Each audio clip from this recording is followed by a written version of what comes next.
For today's video, gagawa tayo ng isang simpleng putahe na wawasak sa diet ninyo. At baka nga pati ang bahaw ng kapitbahay nyo mahingi nyo pa. Let's G! Gumamit ako ng boneless bangus dito. At tinimplahan ko lang ito ng asin at paminta. Nilagyan ko rin pati yung balat para talagang malasang-malasa ang bangus natin. Kapag nga bumibili ako ng bangus, talagang pinapa-boneless ko. Kasi mas masarap to kapag tuloy-tuloy yung kain. Yung tipong tuloy-tuloy ang subo mo ng kanin, hindi mo na malaya nakaisang kaldero ka na. Then after ko nga ito masison, nilagyan ko lang ito ng harina. Nilalagyan ko siya ng harina para kapag pinirito ko to, hindi lumiliit yung size ng bangus natin.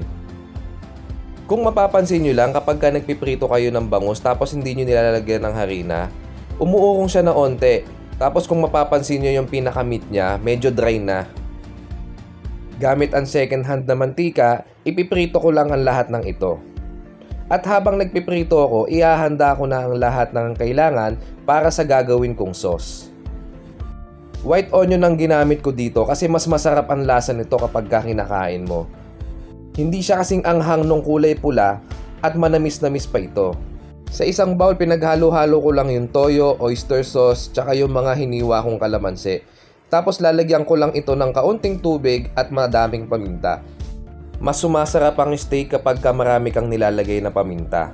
Tapos naglagay lang din ako ng asukal dito. Optional lang ang asukal kung gusto nyo na manamis-namis. Kung ayaw nyo naman, okay lang kahit wala. Then babaliktarin ko na yung bangus tapos mabilis lang maluto yan.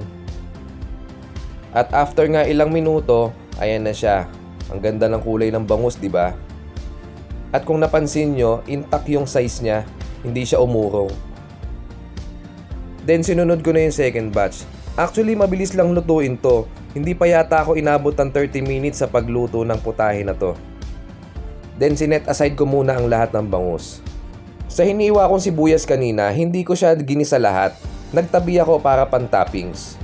At sa paggisa nga ng sibuyas, mabilisan lang yan, half cook lang. Tapos ilagay na yung ginawang sauce. Pinakuluan ko lang yan ng ilang minuto hanggang sa mag-combine ng lahat ng pampalasa. Tapos nagdagdag lang din ako ng asin at paminta. Then after nga ng isang minuto, nilagay ko na yung mga napritong bangus. Ganun lang siya kadali, ganun lang siya kasimple. Pero sigurado ako, wawasakin niya ng diet mo. Kaya ngayon pa lang, binabalaan ko na kayo. Hehe. At kung budget friendly nga ang pag-uusapan, siguradong pasok na pasok din ang putahe na ito. Alright, hanggang dito na lang. At kung nagustuhan nyo nga yung ganito kasimple pero malalang putahe, huwag nyo naman pong kalimutang i-like at i-share.